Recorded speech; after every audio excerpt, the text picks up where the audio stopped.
오늘은 5월 24일 주일입니다.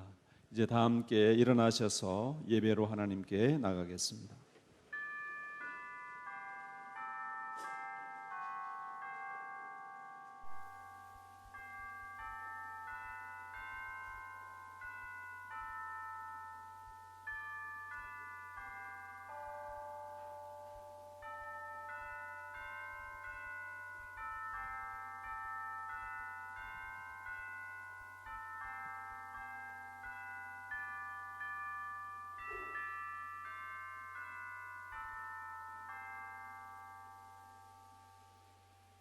그러므로 우리는 긍휼하심을 받고 때를 따라 돕는 은혜를 얻기 위하여 은혜의 보좌 앞에 담대히 나갈 것이니라.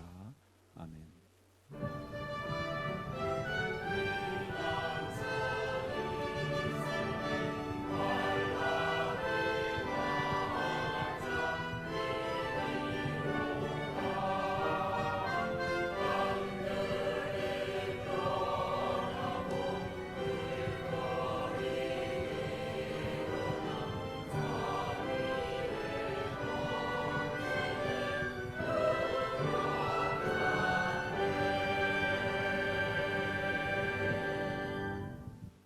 온 천지와 우주 만물을 지으신 창조주 하나님 아버지, 크신 지혜와 섭리의 손길로 온 세계와 역사를 주관하심을 찬양드리옵나이다. 오늘도 우리에게 안식의 날을 허락하셔서 이 거룩한 성전에서 영원하신 주 하나님을 경배하게 하시니 감사드리옵나이다.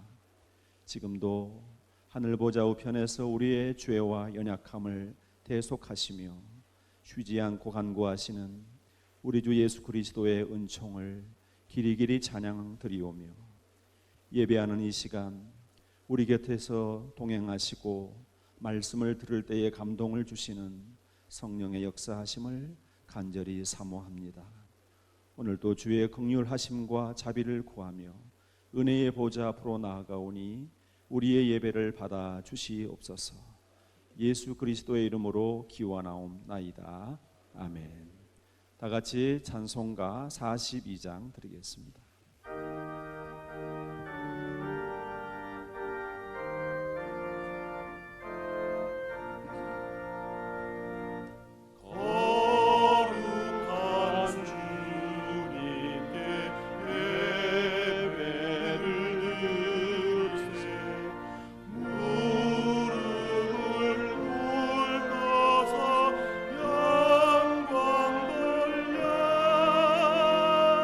그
시간 지난 한 주간 동안 하나님의 뜻대로 살지 못한 죄를 참여하는 기도를 드리겠습니다.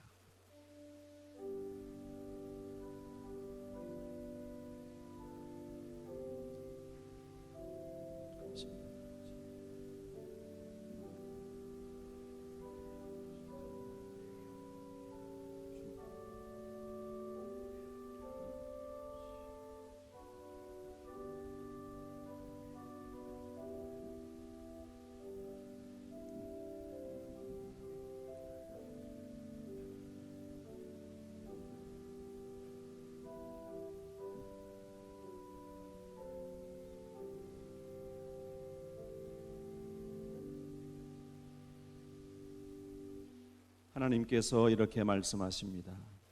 내가 그들의 불의를 긍휼히 여기고 그들의 죄를 다시 기억하지 아니하리라 하셨느니라. 아멘. 다 같이 사도신경으로 신앙 고백하겠습니다. 나는 전능하신 아버지 하나님 천지의 창조주를 믿습니다. 나는 그의 유일하신 아들 우리 주 예수 그리스도를 믿습니다.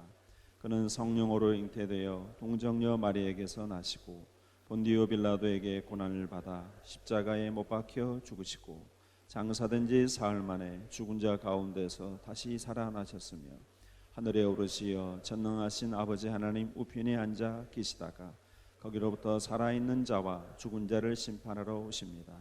나는 성령을 믿으며 거룩한 공교회와 성도의 교제와 죄를 용서받는 것과 몸의 부활과 영생을 믿습니다. 아멘. 찬송가 526장 드리겠습니다.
다 같이 자리에 앉으시겠습니다. 신관호 장로님 기도 인도하시겠습니다.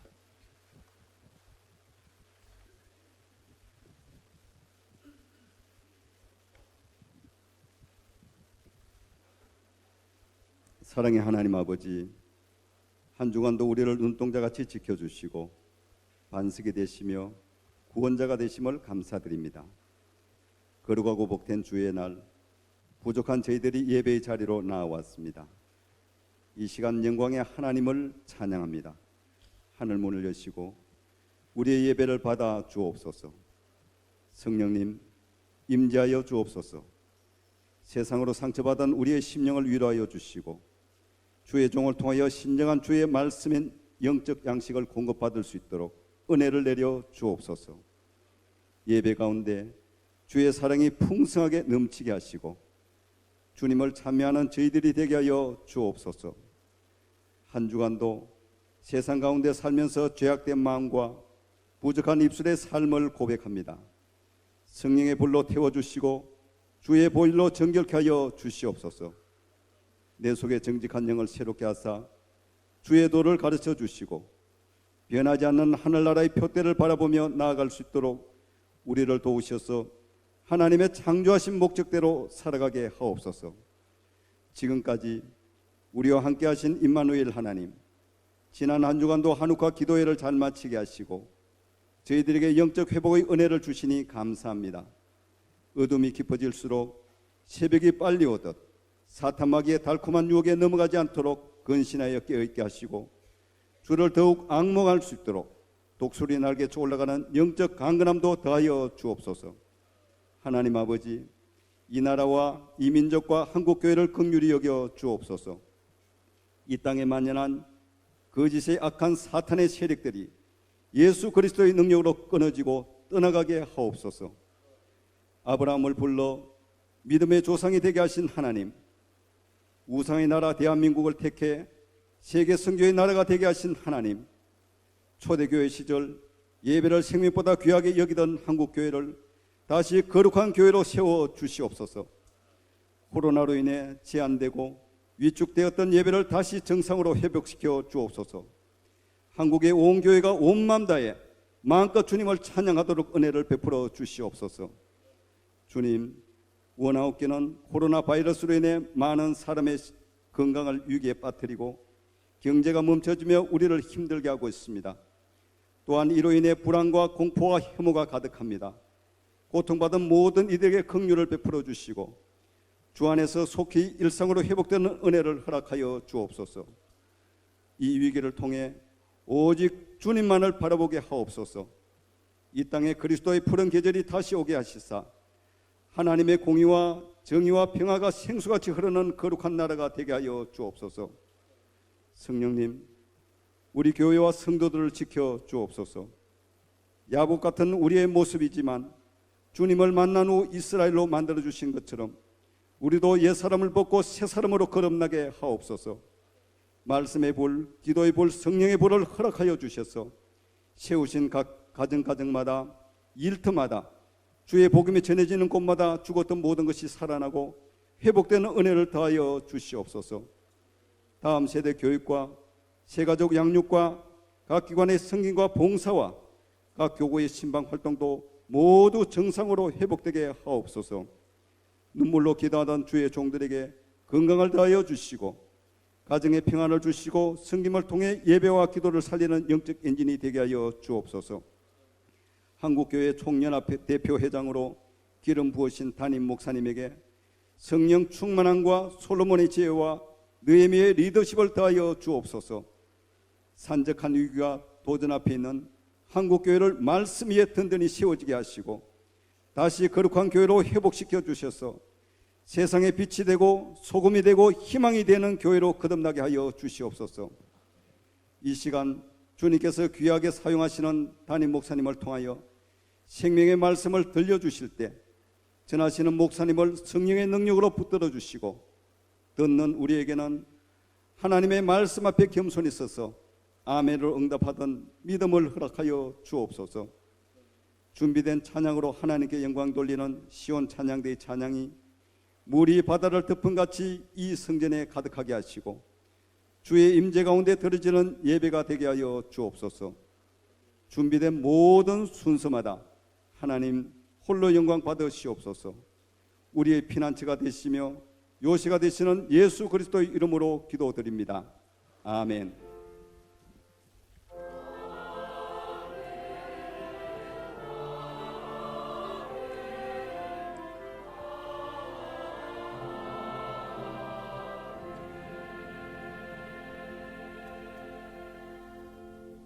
시온 찬양대에서 하나님께 찬양 드리겠습니다. 찬양 후 담임 목사님 나오셔서 못났음에도라고 하는 제목으로 하나님의 말씀을 선포하시겠습니다.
아멘. 감사합니다. 오늘 아침 우리에게 주시는 생명의 말씀입니다. 구약성경 창세기 29장이 되겠습니다.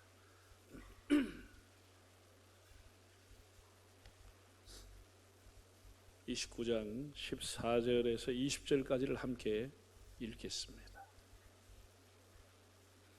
14절 이는 하나님의 말씀입니다. 라반이 이르되 너는 참으로 내 혈육이로다 하였더라. 야곱이 한 달을 그와 함께 거주하더니 라반이 야곱에게 이르되 네가 비록 내 생질이나 어찌 그저 내 일을 하겠느냐. 네 품삯을 어떻게 할지 내게 말하라. 라반에게 두 딸이 있으니 언니의 이름은 레아요 아우의 이름은 라헬이라. 레아는 시력이 약하고 라헬은 곱고 아리따우니 야곱이 라헬을 더 사랑함으로 대답하되 내가 외삼촌의 작은 딸 라헬을 위하여 외삼촌에게 7년을 섬기리이다. 라반이 이르되 그를 네게 주는 것이 타인에게 주는 것보다 나으니 나와 함께 있으라. 야곱이 라헬을 위하여 7년 동안 라반을 섬겼으나 그를 사랑하는 까닭에 7년을 며칠같이 여겼더라. 아멘. 31절을 보겠습니다. 여호와께서 레아가 사랑받지 못함을 보시고 그의 태를 여셨으나 라헬은 자녀가 없었더라. 아멘. 할렐루야. 우리가 그동안 몇 달 동안 정상적인 예배를 드리지를 못했습니다. 물론 앞으로 이제 뭐 온라인 예배도 겸해서 드리게 되겠지만은 이제 뭔가 한국 교회가 다시 회복하고 다시 이렇게 봉사의 자리로, 다시 기도의 자리로, 다시 예배 자리로 나아가기 위해서 뭔가 동기부여가 필요하다. 그래서 교단장들이 모여서 다음 주일이 성령 강림절인데 5월 31일을 예배 회복 날로 지키자라고 해서 이제 준비를 하고 있습니다. 한 2분 40초 되는 동영상을 먼저 보시고 제가 설교를 하도록 하겠습니다.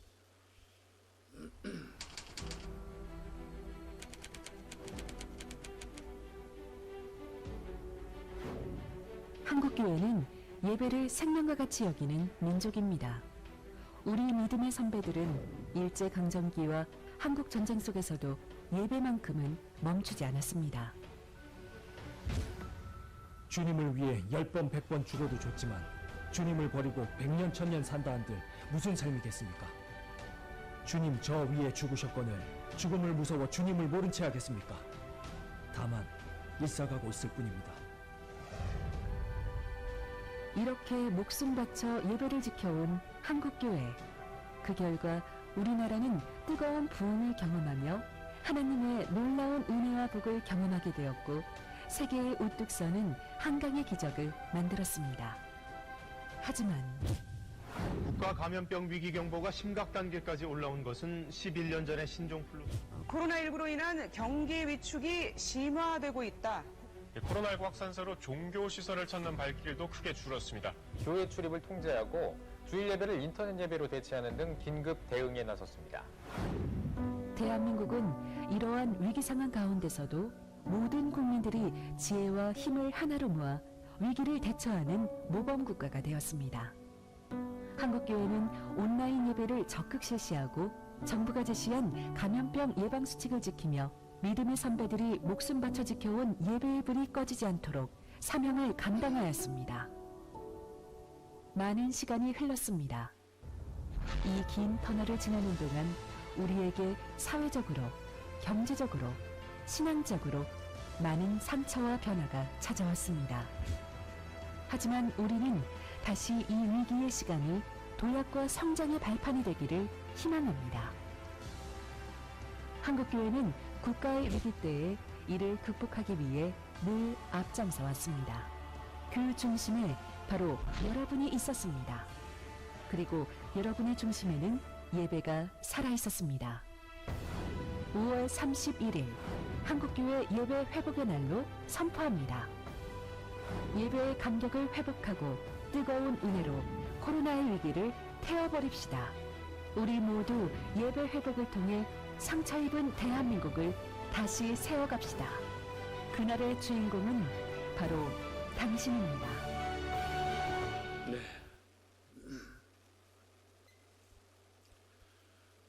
성경에 나오는 수많은 식물 가운데 우리나라에는 없지만은 사막에서 자라는 로뎀 나무가 있습니다.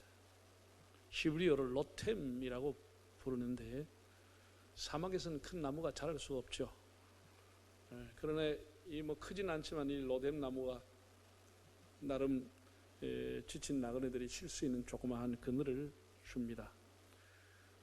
로뎀 나무가 뭐 대단한 나무는 아니지만 열왕기상 19장에 나오는 엘리야가 이세벨의 분노를 피해서 남쪽 사해 근처로 도망을 가다가 지쳐서 로뎀 나무 그늘에 쉬었다는 엘리야 때문에 매우 유명한 나무가 되고 우리 한국 사람이 친숙한 나무가 됐습니다. 한번 사진을 보실까요? 뭐 그렇게 큰 나무도 아니고 우리나라의 쌀이 나무 종류다. 그래서 번역을 할 때 쌀이 나무라고 번역한 부분도 있습니다. 봄이 되면 이렇게 흰 꽃이 피고 또 이렇게 묶어서 빗자루도 사용하고 했다고 합니다. 지금도 아라비아인들은 이 뿌리로 수초를 만들어 쓰고 있고 화력이 아주 좋은 목탄으로 사용되고 있습니다. 욥기 30장 4절을 보면 데살이라고 번역이 되고 시편 120편 4절을 보면 로뎀나무 숯불 이리로다. 로뎀나무 숯불이라고 나와 있습니다. 이 로뎀이라고 하는 원래 뜻은 시궁창, 진흙탕이라는 뜻인데 비참함, 보잘것없다는 의미를 가지고 있습니다. 그럼에도 우리 한국교회는 이것을 안식과 쉼과 그늘의 상징으로 쓰고 있습니다. 그래서 한국교회는 예배당을 지어가지고 뭐 잘 지어서 카페를 만들면 감람나무 뭐 사용하지만 더 많이 쓰는 게 로뎀나무 카페를 씁니다. 또 로뎀나무 병원, 로뎀나무 교회라고 하는 이름도 있습니다. 시궁창, 그 이름의 뜻은 시궁창, 뭐 비참함, 보잘것없음, 못남 이런 것이 오히려 한국교회에서는 안식과 쉼의 의미로 탈바꿈이 되었다고 하겠습니다. 묘하게 우리나라에도 뭐 이쁜이 인형보다는 못난이 인형이 더 많이 팔렸어. 이 학생들 책상 위에다가 이 못난이 인형을 갖다 놨다고 안 그럽니까? 한번 볼까요, 사진을? 예. 뭐 이쁜이를 사모하면서도 왜 못난이를 갖다 놨는지를 모르겠습니다. 책상마다 아이들이 사가지고 못난이 인형을 이렇게 얹어 놓았습니다. 지금도 못난이 고구마, 못난이 감자, 뭐 못난이 까베기, 못난이 토마토 이게 이제 잘 팔리고 있다고 합니다. 국어 사전을 보면 못난이의 뜻을 못나고 하는 짓이 어리석은 사람을 놀리는 말이라고 되어 있습니다. 예. 놀리는 말, 못나고 어리석은 사람을 놀리는 말로 못난이라 하고 한다는 것이죠. 사람이 멀쩡해도 가족 중에서도 형이 매우 똑똑하면 보통 동생들도 다 못나이가 돼버리는 것입니다. 자매들 중에서도 여동생 하나가 똑똑한 게 생겨버리면 다른 사람 다 못난이 얼가이가 되고 마는 겁니다. 굉장히 상대적이죠. 한때 코미디언으로 유명했던 이주일 씨가 뭐라는 유행을 남겼죠? 못나서 죄송합니다. 그 유명한 말을 남겼습니다. 그리고 얼마 전에 우리는 조국 사태를 보면서 이 말이 다시 유행하는 것을 보았습니다. 자녀에게 스펙이나 이력을 제대로 주지 못했던 젊은 아빠들이 자녀들에게 못난 아빠가 됐으면 미안하다. 좋은 이력을 못 줘서 미안하다. 그런 말이 다시 유행을 했습니다. 오늘 어쩔 수 없이 본문을 이해하기 위해서 외모에 대해서 얘기를 할 수밖에 없는데 이해를 하고 한번 잘 들어보시기 바랍니다. 사람이 잘났다 못났다 하는 거, 뭐 미남이다 추남이다 이런 건 객관적인 무슨 기준이 없습니다. 통계학적인 기준이 있는 게 아닙니다. 매우 상대적입니다. 그리고 너무 우리가 뭐 못났다 잘났다 이런 데 대해서 주눅들 필요가 없습니다. 사람이 잘났는 사람도 더 잘난 사람이 옆에 오면 그 사람이 못난 사람이 돼버리는 거예요. 못난 사람인데 더 못난 사람이 생기면 잘난 사람이 돼버리는 거예요. 못난 사람은 안 되는 거예요. 그러니까 이게 뭐 무슨 뭐가 기준이라는 게 없습니다. 객관적인 기준이 없어요. 그러나 사회에서 그냥 통용하는 겁니다. 사람이 보는 시각에 따라서 사람이 보는 관점에 따라서 달라지는 겁니다. 우리 참 제 친구 친한 아주 그 목사 중에서 말을 아주 재밌게 잘하는 친구가 있어요. 그 사람 말 때문에 남한테 뭐 미움받지는 않아요. 이렇게 얘기합니다. 보통 언뜻 보니까 잘생겼는데 가까이 와서 천천히 보니 더 잘생겼네. 이렇게 아주 그 말을 재밌게 하죠. 여러분 본문은 다 아는 내용인데 야곱이 이제 형의 미움을 받아가지고 결국은 외삼촌이 있는 하란 밧단 아담이라고 하는 곳으로 가게 됩니다. 굉장히 먼 길입니다. 수천 리를 이제 혈혈단신으로 간 겁니다. 거기에 이제 가서 마침 외삼촌의 집에 도착하게 되고 그 한 달 동안 식객으로 라반의 식객으로 살면서 그 집에 가풍도 익히고 뭐 여행대에 피로도 풀고 양도 쳐주고 무엇보다도 둘째 딸 라헬과 대하면서 자신의 신부감으로 마음을 서서히 굳혀가고 있었습니다. 라반 역시 이렇게 저렇게 이제 야곱을 다루어 보고 지켜보면서 사익감으로 괜찮겠다 이런 생각을 서로가 하고 탐색의 시간을 보내게 됩니다. 한 달이 지난 후에 외삼촌 라반이 먼저 제의를 했습니다. 자네가 아무리 내 생질이지만 그 품삯을 주지 않고 내가 일을 시키려고 하니 좀 미안하네. 품삯을 얼마나 할까? 뭐로 할까? 이렇게 물어본 겁니다. 지금 우리로 말하면 노사 계약을 이제 하게 된 겁니다. 라반의 이 제의를 우리가 어떻게 해석해 볼 수 있느냐? 조카를 부려먹으려 하는 라반의 욕심과 이기심이냐? 아니면 그 조카의 근명성을 보면서 구원의 길을 터주기 위한 것이냐?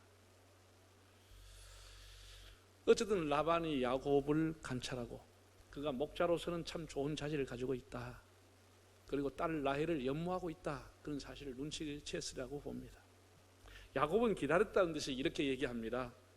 저는 물질을 원하지 않습니다. 둘째 따님을 원합니다. 제가 7년을 열심히 일하겠습니다. 이래서 이게 소위 말해서 이런 이제 어떻게 보면 불공정 계약이죠. 7년 동안 그 집에 머슴살이를 하고 둘째 딸을 이제 얻게 된 겁니다. 장객하게 된 겁니다. 여기서 오늘 세 가지를 생각하려고 합니다. 먼저 못난 인생입니다. 라반에게는 두 딸이 있었습니다. 언니는 레아, 동생은 라헬이었다. 자, 17절 읽어보겠습니다. 레아는 시력이 약하고 라헬은 곱고 아리따우니. 레아라고 하는 이 이름의 뜻은 들소라고 하는 뜻을 갖고 있고 라헬이라는 뜻은 암양이라고 하는 뜻을 갖고 있습니다. 야곱이 오랜 광야 생활을 하고 이제 바단 아람에 와서 처음으로 만난 사람이 처녀였고 그것이 라헬이었습니다. 라헬이 이제 양들에게 물을 먹이기 위해서 우물가에 왔다가 낯선 야곱을 만나게 되고 대화를 하면서 자기 친척임을 알게 되는 것이죠. 그러니까 오랜 방황의 시간, 광야의 시간을 보내면서 야곱이 만났던 첫 번째 처녀 여자가 라헬이었습니다. 거기다가 곱고 아리따웠다. 마음이 끌릴 수밖에 없죠. 사람이 말이죠. 참 한 어머니의 한 부모님 밑에 태어나도 사람의 외형이나 기질이 달라요. 에서와 야곱을 보세요. 에서는 상당히 쾌남형, 호남형 남성형인데 반해서 야곱은 상당히 여성적이었습니다. 엄마하고 대화를 하는 거예요. 오늘 이 레아와 라헬도 마찬가지입니다. 한 부모 밑에 태어났는데 레아는 시력이 약했다. 이거를 번역을 한 걸 보면은 그냥 눈빛에 생기가 부족했다. 그런 의미입니다. 시력도 약했을 뿐 아니라 눈이라고 하는 눈동자라는 게 까만 거 흰자 적당하게 이렇게 섞여가지고 눈이 초롱초롱 총기가 있어야 되는데 눈매는 선한데 총기가 떨어졌다. 그 얘기입니다. 반면에 라헬은 곱고 아리따웠다. 여성적이고 미모 처녀고 아주 이뻤다. 그런 얘기입니다. 라헬에 비해가지고. 그러니까 여러분 자매가 다 잘나고 다 똑같을 것 같으면 미스 코리아 한 집에서 뽑아보면 다 됩니다. 큰언니, 둘째, 셋째, 진선미 다 해보면 되는데 그렇게 된 사람 봤습니까? 언니는 잘나도 동생이 못날 수 있는 거예요. 이제 이 레아와 라헬이 그렇게 된 거예요. 자, 그런데 그때 무슨 성형 수술을 해냅니까? 뭐 화장 기술이라도 발달됐으면 눈이라도 좀 이렇게 해가지고 뭐 어떻게 해가지고 좀 마스카라 붙여가 바짝바짝하게 해 보이는데 그게 됩니까? 생긴 대로 살 수밖에. 생긴 대로. 못생겨서 아무도 데려가지를 않는 거예요. 그래서 이제 야곱이 이제 결혼식을 하고 초야를 보내고 아침에 일어나 보니까 세상에 이런 일이. 옆에 누가 있어요? 자기는 라헬하고 계약을 하고 라헬하고 살라고 했는데 언니 레아가 떡이 있는 거예요. 얼마나 놀랬겠습니까? 얼마나 화가 났겠습니까? 그래가지고 막 항의를 해갔는데 한마디에 푹 죽어버렸습니다. 라반이 뭐라고 했죠? 라반도 이 야곱이 아버지 속이고 형고 속이고 이제 지가 이제 속기 시작하는 거예요. 그 자기 머리 꼭대기 위에 있는 라반을 만난 거예요. 야곱 위에서 야곱의 머리를 잡고 컨트롤하는 라반을 만난 거예요. 라반이 뭐라고 한마디로 딱 지기는 하면 이렇게 하는 거예요. 야, 네가 몰라서 그렇지. 우리 이 바단 아람이라는 이 지역은 말이야 대대로 동생이 언니보다 빨리 시집가는 법이 없어. 그게 법이야. 그거 어떻게 해? 법이란데. 그래 할 수 없이 네가 그러면 제가 라헬을 위해서 7년을 더 일하겠습니다. 세상에 얼마나 마음에 들었으면 14년 머슴살이를 하겠다고 얘기하겠습니까? 그만큼 잘났다는 거죠. 그만큼 잘생겼다는 거죠. 여러분 14년 머슴살이에서 결혼할 사람이 있습니까? 안 갔으면 안 갔지 까짓거. 근데 이 야곱도 대단한 사람 14년을 머슴살이 하면서 자기가 원했던 여자를 장가가려고 하는 거예요. 참 보통 사람은 아닙니다. 하여튼 야곱이.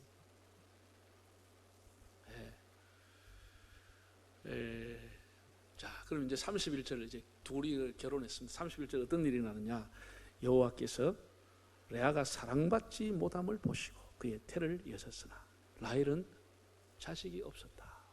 라헬은 무자했고 잘났던 라헬은 무자하고 좀 거시기하고 호박인지 사람인지 구별 못하는 라헬은 자식이 많았다는 거예요. 하나님이 태의 문을 열어줬다는 거죠. 난 기가 막힌 일입니다. 저는 이렇게 성경을 보면서 하나님은 공평한 하나님이고 모든 것 주지 않습니다.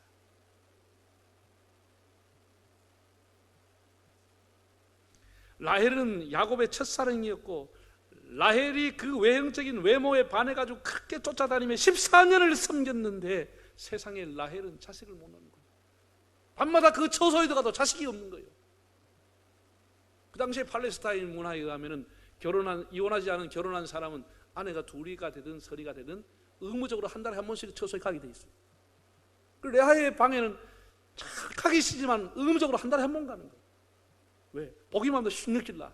억지로 간 장계, 속아서 간 장계, 기분 나빠. 그런데 한 달에 한 번 갔다 가면 아가 생겨버리는 거예요. 무슨 이런 불공평한 일이 일어납니까? 야곱이 기가 막히죠. 기가 막혀. 그렇게 사랑했던 라헬은 자식을 못 낳는 거예요. 반면에 차별받고 멸시받고 무시당하는 못났던 레아는 애들을 떡국, 그것도 아들만 떡두꺼비 계속 낳아 키는 거예요. 기가 막힌 일입니다. 기가 막힌. 하나님께서 사랑받지 못한 레아를 보셨더라. 지난 성경에 보면 총이 없음을 보시고 사랑이 없는 것을 보고 그래서 하나님께서 못난 레아에게 관심을 가졌습니다. 두 번째, 못났기에 레아는 라헬에 비해서 못났기에 하나님께 눈을 돌려 하나님께 기도하게 됩니다. 성경을 보면 하나님의 구속 역사에 너무나 레아가 귀하게 쓰임을 받습니다. 남편으로부터 야곱으로부터 사랑을 받지 못했던 여인이었던 시력이 약하고 시궁창인생이었던 이 라헬이 레아가 하나님의 특별한 사랑을 받습니다. 이스라엘 12지파를 이룬 자식들이 야곱의 부인들로부터 다 태어나는데 이 레아가 못 낳는데도 나중에 모세와 갈렙의 다윗의 믿음의 조상이 됩니다. 창세기 29장 말미를 보면은 레아가 낳은 자식 4명의 이름이 나옵니다. 물론 이후에 더 놓습니다. 처음에는 르벤, 시몬, 레위, 유다를 낳게 되고 그리고 자기의 종 시녀인 실바를 남편에게 보내서 갓과 아셀을 낳았습니다. 그리고 다시 레아가 잉태를 했는데 이사갈과 스불론을 낳고 딸 디나를 낳게 됩니다. 이 창세기 29장에 보면 4명의 그 아들의 이름이 순서대로 나옵니다. 정말 레아는 얼마나 놀라운 믿음의 조상이 되는지 모릅니다. 첫째 아들을 놓고 이름을 뭐라고 지었느냐? 르벤이라고 지었습니다. 르벤. 르 보라, 벤 아들, 바르라 아들 낳았다. 그 뜻입니다. 누구 보고 한 소리요? 잘났다는 라헬 보고 한 소리요. 바르라 아들 낳았다. 그 이름이 르벤, 바르라 아들이다. 이렇게 이름을 짓습니다. 얼마나 아들 낳고 싶으면 그렇게 했겠습니까? 못났기에 하나님의 은혜를 받고 못났기에 나는 하나님의 복을 받아서 자식을 낳았다. 아들을 낳았다. 이렇게 얘기한 거예요. 두 번째를 낳았어요. 두 번째 이름은 시므온이라고 지었습니다. 시므온의 뜻은 들으신다. 들으심이라는 뜻이. 하나님이 내 아픔과 내 눈물을 보시고 나의 기도를 들어주셨다. 하나님이 내 외로움을 보시고 나의 아픔을 들어주셨다. 들어주셨다. 그래서 시므온이라고 이름을 지었습니다. 세 번째 아이를 낳았습니다. 세 번째는 레위라고 지었습니다. 레위의 뜻은 연합한다. 연합이라는 뜻입니다. 연합. 이제는 남편이 나와 합방하겠지. 이제는 나와 연합하겠지. 이제는 몸과 마음이 하나가 되겠지. 그런 기대를 걸고 연합이라는 이름을 지었습니다. 훗날 이 레위의 자손들 중에서 대제사장 아론이 태어나고 민족의 지도자인 모세가 태어나게 됩니다. 그리고 제사장 가문에 대해서 길이길이 모든 이스라엘 사람들이 하나님 앞에 나올 때 모든 범죄한 이스라엘이 하나님 앞에 버림받았지만 그 레위의 후손들 제사장을 통해서 하나님과 연합하게 하는 일을 하게 한 것입니다. 사람들을 하나님과 연합시켜 주었던 레위의 자손을 낳게 되는 것입니다. 하나님과 연합한다. 네 번째 또 자식을 아들을 낳았습니다. 이 뭐라고 지었냐? 유다라고 지었습니다. 유다. 찬송한다. 그런 뜻을 갖고 있습니다. 찬송한다. 이제는 더 이상 세상에 대한 목마름, 더 이상 남편에 대한 목마름, 더 이상 세상의 물질에 대한 목마름, 외모에 대한 목마름 사라지고 나는 하나님을 찬양하고 살겠다. 하나님을 찬양한다는 것이. 그게 유다라고 하는 이름의 뜻입니다. 나중에 유다의 자손 중에서 다윗과 솔로몬이 태어나고 역대 왕들이 이 자손들에서 태어나게 됩니다. 그는 못 낳기에 하나님을 찾게 되었고 못 낳기에 기도하게 되었고 못 낳기에 하나님 앞에 소망을 갖게 됐는데 자식을 낳을 때마다 하나님 앞에 더 가까워졌고 하나님의 은혜를 더 깨닫게 되었고 세상에는 모든 것이 못 낳고 밀리고 쳐졌지만 하나님을 찬양하고 하나님을 노래하는 인생으로 변화가 되었습니다. 못나서 받은 은총입니다. 잘나서 받은 은총이 아닙니다. 머리가 좋아서 좋은 부모를 만나서 받은 혜택이 아니고 못나서 받은 은총입니다. 자랄 때부터 사람들은 레아를 보면서 다 걱정을 했습니다. 동네 사람도 집안 사람도 걱정하고 라반 부부도 다 걱정하고 아이고 저거 시집을 가낼라 어쩔까 다 걱정을 한 거예요. 그래서 오죽이면 시집 갈 때 아버지가 시집 못 가봐가 1+1으로 끼어 팔았겠습니까?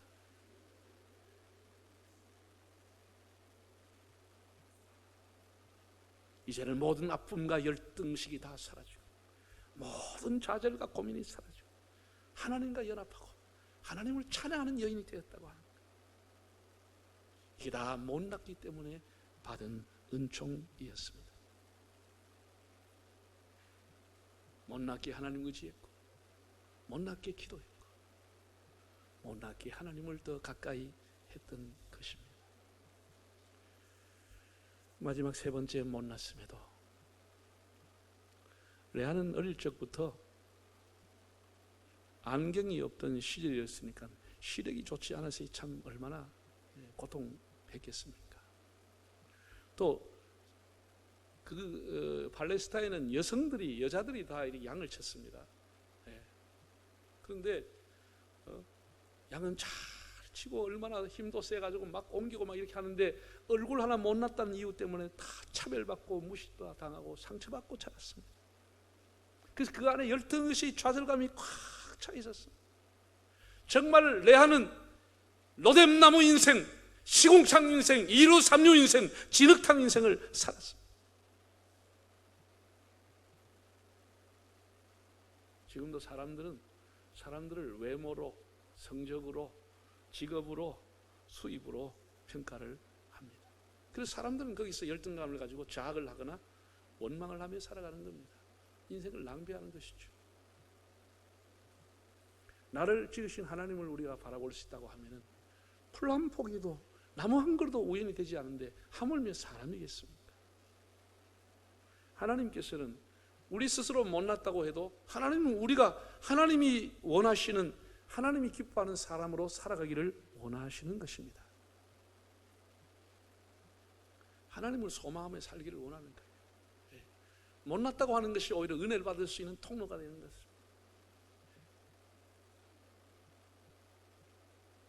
바울은 나의 나 된 것이 다 하나님의 은혜라고 했습니다. 저는 이제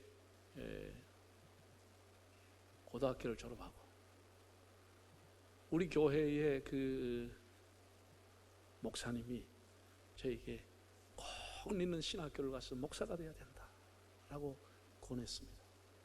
그때 그분은 목사도 아니었고 그 당시에 우리 교단의 제도가 강도사라고 하는 제도가 있었습니다. 신학교를 졸업하고 한 1, 2년 지나고 나면 노에서 강도사 고시에 합격을 하면은 강단에 서서 설교할 수 있는 자격을 줬습니다. 그걸 강도사라고 불렀습니다. 그리고 난 이후에 이제 나중에 목사 안수를 따로 받았습니다. 그 강도사님이 저희 집에 오셨어요. 저에게 너는 꼭 주의 종이 돼야 된다. 목사가 돼야 된다. 그래서 이분이 저를 나는 목사가 되는 길이 어디에 있다고 생각도 안 해봤고 그 길로 가려고 하지 않았기 때문에 어디에 신학교가 있는지 어떻게 목사가 되는지도 전혀 몰랐습니다.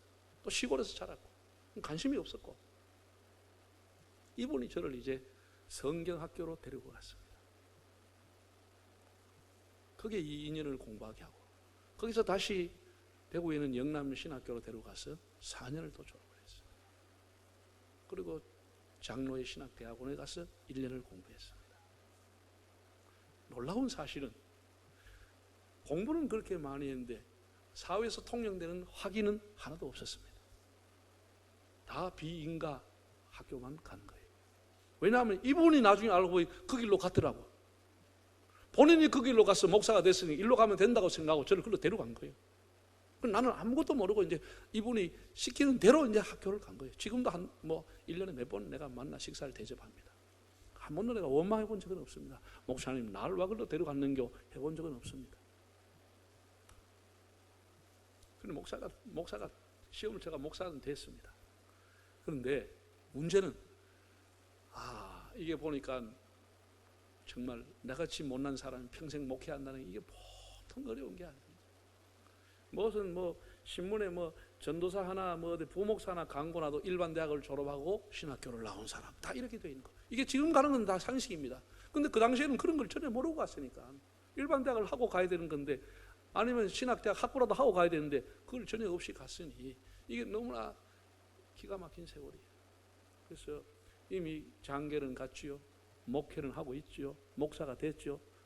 집이고 교회고 다 때려치고 대학교 다시 공부하러 갈 수도 없고 형편이 그렇게 안 되는 거예요.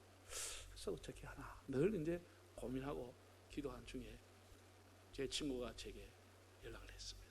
김 목사, 너 고민하지 말고 내가 통신대학을 내가 가려고 하니까 같이 가자. 그래서 그때 그냥 한국통신대학이라는 게 생겨가지고 4년 뒤 학사학위를 준다는 대학이 5년을 통신으로 공부하면 패스하면 주겠다는 거예요. 그래서 거기를 이제 등록을 하게 된 거예요. 참 대학교인데 등록비는 싸. 2만 원인가 3만 원이야. 그때 지금도 쌀 거예요. 그래가지고 했는데 그것도 비쌌으면 못했을 거야. 워낙 싸니까 이제 해본 거예요. 밑져도 본처니까. 이거는 새벽 기도 갈 때 그 새벽에 나온 녹음 해놔놓고 새벽 기도 마치고 와서 녹음기 2시간 틀어가지고 다시 공부하고 이것을 계속 공부하는 거예요. 그런데 지금은 제도가 모르는 게 그 당시에는 8일을 줄레력이 방학 동안에 8일 가서 공부를 해야 돼요. 8일 동안. 근데 이 8일이라는 게 주일이 들어가 있어. 이 여름방학에 여름 성기학교가 들어가 있어. 겨울에는 성탄절, 연말 그게 다 들어가 있어. 그러니까 이것도 마음대로 못 가는 거예요. 이거 가고 싶어도 못 가는 거예요. 그리고 우리 장로님이 정말 저에게 많은 배려를 했어요. 목사님, 한 살이라도 젊었을 때 공부해야 된다. 함부로 교회 신경 쓰지 마. 주일날 제가 설교하겠습니다. 목사님 휴가 갔다고 얘기하고 제가 설교하겠습니다. 목사님 여름 성리학교 제가 할 테니 목사님 공부하러 가세요. 이렇게 저한테 그분들이 많은 배려를 해 줬는데도 내가 이 졸업 증명서를 보니까 1983년에 입학해가지고 1995년도에 12년 걸려가지고 졸업했습니다. 12년. 목회를 하면서 하니까 12년이라는 세월이 걸리더라고요. 그동안 신학교까지 근 20년을 공부해가지고 받은 게 겨우 학사학위 하나 받아낸 거예요. 지금은 아무나 가는 대학이 됐지만 저에게는 엄청나게 어려운 대학으로. 그러나 나는 못났기에, 내가 부족했기 때문에 더 많이 기도하고 더 많은 날 성경을 파고 더 많은 날 하나님 앞에 발버둥 치고 사람들 간의 신의를 지키려고 살아왔습니다. 지금 지나온 세월 돌아보면 잘나서 받은 은혜는 하나도 없습니다. 다 못나서 받은 은혜. 내가 농촌교회, 시골의 개척교회 할 때마다 아이고 아깝다 김 목사 아깝다. 늘 사람들은 그렇게 서글픈 눈으로 측은한 눈길을 저에게 보내줬습니다. 내가 가난하고 힘들고 어렵게 살아도 그래도 누구 한 사람에게 손 벌리지 않고 살 수 있도록 하나님께서 저에게 은혜를 주었습니다. 못났기에 하나님이 저를 품어줬고 못났음에도 하나님 불쌍히 여겨주었고 성도들의 사랑과 기도를 먹고 살 수 있는 목사로 하나님이 세워주었습니다. 내가 잘났기 때문이 아니라 못났기 때문에 하나님의 은혜를 받게 된 것입니다. 여러분의 인생은 어떻게 생각하시는지요? 여러분이 잘나서 은혜 받는다고 생각하세요? 여러분이 머리가 좋아서 은혜를 받고 복을 받는다고 생각하세요? 그렇지 않습니다. 하나님의 관심은 못난 자에게 있습니다. 못난 자가 하나님을 찾을 때 하나님은 목회의 태의 문을 열어주시는 것입니다.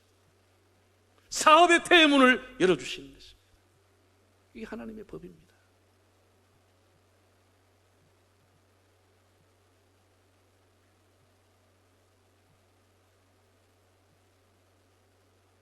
못났기에 못 빼앗기에 부족했기에 제가 인생을 끝나도 하나님 앞에 그렇게 나는 찬양하고 싶습니다. 나는 부족하여도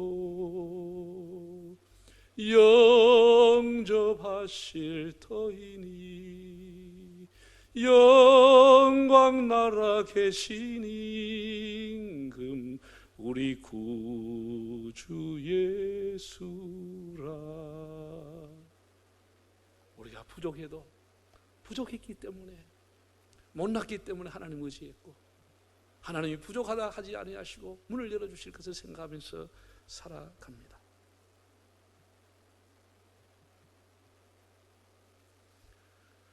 여러분 우리 대한민국도 참 지도를 그려보고 나면은 못나고 작은 나라입니다. 어떻게 붙이다 보니까 지정학적으로 여기에 갖다 있는지 어떻게 지하자원은 이렇게 없는지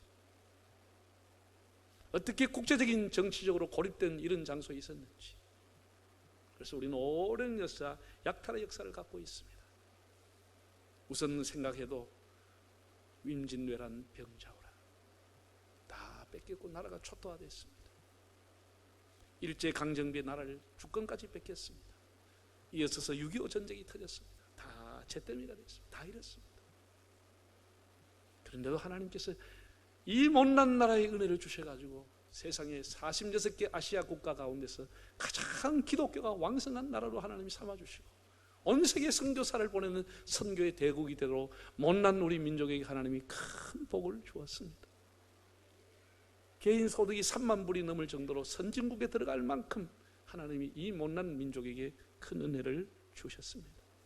얼마나 감사한 일인지 모릅니다. 여러분이 다 지나가는 시간들을 돌아보십시오. 못난 것 때문에 얼마나 사람들이 좌절합니까? 처지는 것 때문에, 밀리는 것 때문에 얼마나 사람들이 열등감을 가지고 살아갑니까? 다 잘못된 생각들입니다. 하나님 앞에서는 못난 것이 하나님의 은혜를 받을 수 있는 통로가 되는 것입니다. 하나님을 가까이 할 수 있는 통로가 되는 것입니다. 화면을 한번 결론적으로 보겠습니다. 우리 인생은 다 여러분 잘난 것처럼 보이지만 잘난 사람 오면 다 죽었습니다. 죽어요. 다 우리는 못난 인생입니다. 하나님 앞에 못난이 삼형제입니다. 못났기에 하나님을 의지하기를 바랍니다. 의지할 게 없는 거예요. 힘도 없고 백도 없고 그러면 하나님밖에 의지할 데가 없게 되는 겁니다. 그게 하나님 앞에 은혜 받을 수 있는 기회인 것입니다. 못났음에도 하나님이 레아를 불러서 그를 축복의 통로로 사용하시고 믿음의 조상으로 세웠습니다. 못났다고 하는 것을 가지고 좌절하며 불우한 환경을 원망하며 사는 것보다 어리석은 인생이 없습니다. 얼마든지 우리는 못났기에 못난 사람을 위로하고 힐링시켜주고 그를 치유하며 그를 바른 길로 용기를 줄 수 있는 자리에 있게 되는 겁니다.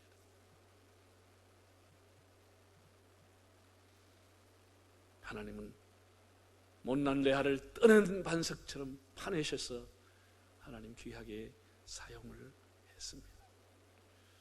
오늘 이 말씀이 여러분들에게 힘이 되고 용기가 되고, 나는 부족하고 나는 못났고 나는 모든 것이 갖춰져 있지 않지만 하나님 의지하고 살아야 되겠다. 하나님이 내 인생의 태문을 열어주실 것을 기대하면서 주님의 은혜를 바라보는 삶이 되시기를 바랍니다. 다 머리 숙이겠습니다.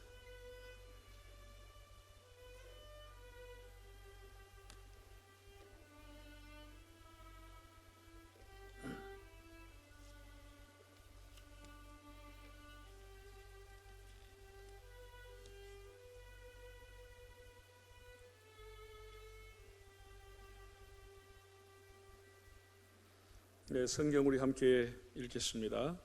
여호와께서 너를 지켜 모든 환난을 면하게 하시며 또 네 영혼을 지키시리로다. 여호와께서 너희 출입을 지금부터 영원까지 지키시리로다. 아멘. 우리 다 일어나서 찬송가 293장을 드리면서 준비한 헌금을 드리겠습니다.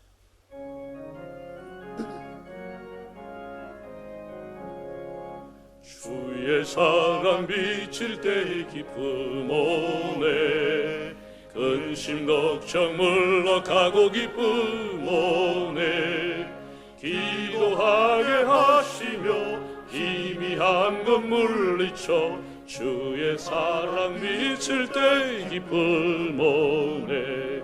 그 큰 사랑 내 마음속에 충만하게 비칠 때 찬송하네.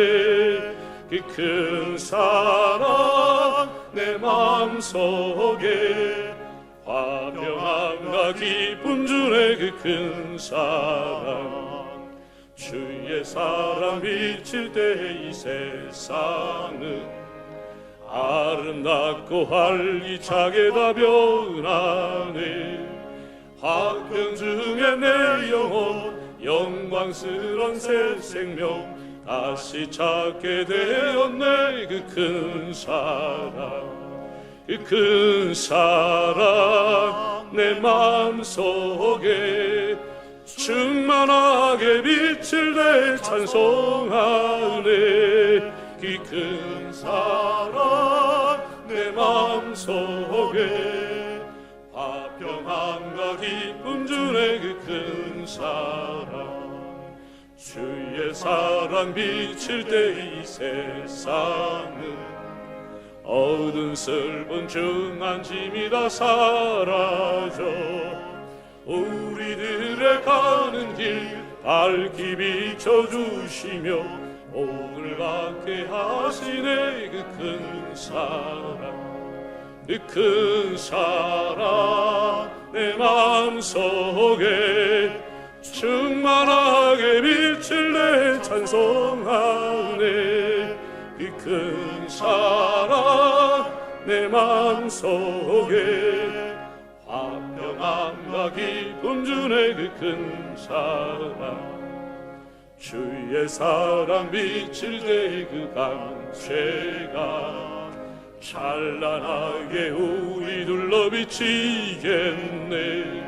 세상 모두 이기고 천국 생활할 때도 주의 사랑 비치네. 그 큰 사랑 그 큰 사랑 내 마음속에 충만하게 비칠 때 찬송하네. 그 큰 사랑 내 마음속에 화평함과 기쁨 주네. 그 큰 사랑. 할렐루야. 마스크를 끼고 있으니 찬송을 내 혼자 하네. 억울해서 안 되겠네. 3절 4절을 박수치고 다시 불러야 되겠네. 좀 좀 마스크를 끼도 힘차게 한번 찬송을 해보세요. 3절 4절 아까 불렀던 3절 주의 사랑 3절.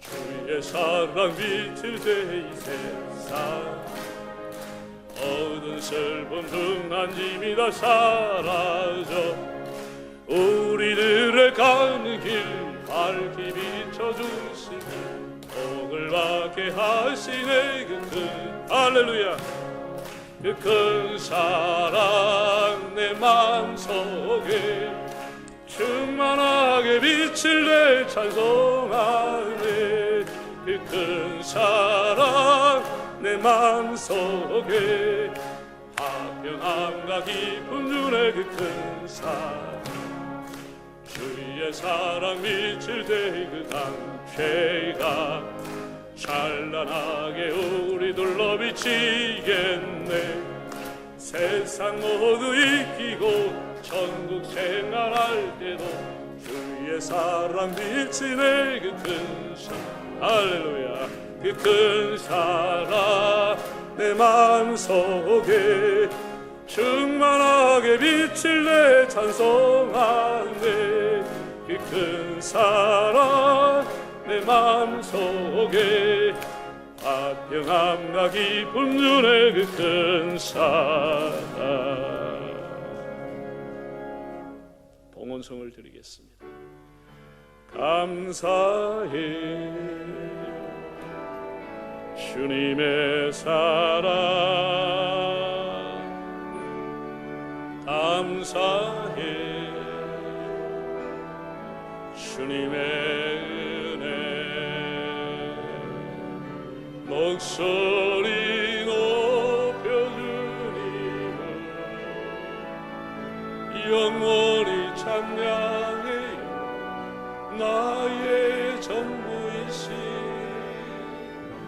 나의 주님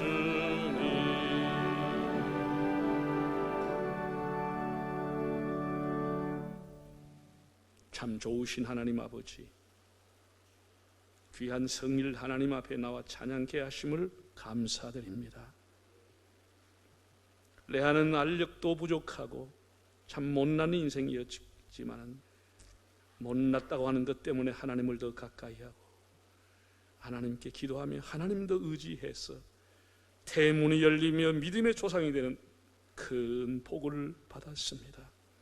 주님, 우리의 가지고 있는 가정과 환경과 부모와 모든 것이 다 부족하고 내가 나온 학교가 학력이 좀 부족하고 세상에 별로 알아주지 않고 내가 다니는 직장이 별로 알아주지 않는다 할지라도 좌절하거나 낙심하지 않게 하시고 우리는 밀리기에 못났기에 부족하기에 하나님을 더 의지하는 사람들이 되게 하여 주시옵소서. 못나서 받은 은총 그래서 하나님의 축복의 통로로 살아가는 저희들이 되게끔 은혜를 허락하여 주시옵소서. 하나님 아버지 이 시간 귀한 헌금을 하나님 앞에 드립니다. 교회를 생각하고 하나님 온라인으로 헌금 드리는 분 교회가 얼마나 재정적으로 어렵겠느냐 뭉치 돈 1,000만 원을 가지고 하나님 앞에 감사 헌금을 드리는 사람도 있습니다. 하나님께서 그 마음들을 기억하여 주시고 그 가정과 그들의 생업에 하나님이 주시는 장대한 복이 있게 하여 주시옵소서. 하나님은 우리의 마음을 보고 있사오니 우리의 마음이 하나님을 사랑하는 마음으로 채워지게 하시고 의무적으로 맞이 못해서 억지로 체면 때문에 하는 것이 아니고 정말 하나님을 사랑하고 교회를 사랑하는 뜨거운 가슴을 가지고 교회를 섬기는 저희들이 되게 해 주시옵소서.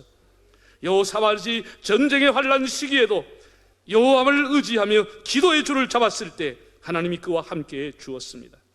이제 코로나 이후에 우리가 얼마나 어려움을 당할지 알지 없지만 하나님 우리가 기도의 줄을 굳게 잡고 살아가는 저희들 예배를 통해서 우리의 삶이 회복되는 복을 받게 하여 주시옵소서. 학생들이 등교를 하고 있습니다. 다시 집단 감염에 대해서 온 나라가 긴장할까 두렵습니다. 주님 우리나라를 긍휼히 해주시고 한국교회가 예배 회복을 하면서 오히려 사회에 누를 끼친 일이 없도록 하나님 한국교회를 지켜주시옵소서. 성도들이 큰 은혜를 사모하게 하시고 예배와 성전을 사모할 마음을 허락해 주셔서 우리 온 마음을 다하여 하나님을 예배하며 기도의 자리에, 다시 예배의 자리에, 다시 말씀의 자리에, 다시 봉사의 자리에 앉는 저희들이 되게 하옵소서. 주님, 코로나 이후에 우리 한국 사회가 공중예절과 사회윤리가 더 업그레이드 되어지고 서로를 배려하는 사회로 발전되게 하여 주시옵소서. 질병으로 고통당하는 성도들, 경제적인 시련 중에 있는 성도들, 군에 나가 있고 해외에 나가 있고 객지에 나가 있는 성도들, 어디에 있든지 이 어려운 시대에 하나님 날개 아래 보호하여 주시옵소서. 예수님의 이름으로 기도하옵나이다. 아멘.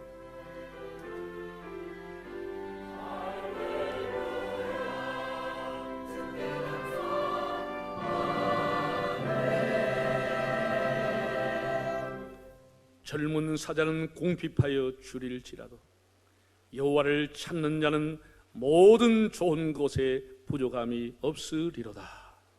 이제는 우리 주 예수 그리스도의 은혜와 아버지 하나님의 사랑하심과 보혜사 성령님의 감화하시고 인도하여 주심이 비록 못났지만 하나님의 은혜를 받을 수 있는 기회인 줄 알고 하나님 더 사랑하고 하나님 더 가까이하며 살기를 원하는 우리 온 성도들, 못났기에 받은 은총을 간증하며 살기를 원하는 우리 온 자손들을 위해, 이 나라 이 민족 위해 영원히 함께 하시기를 축원하옵나이다. 아멘.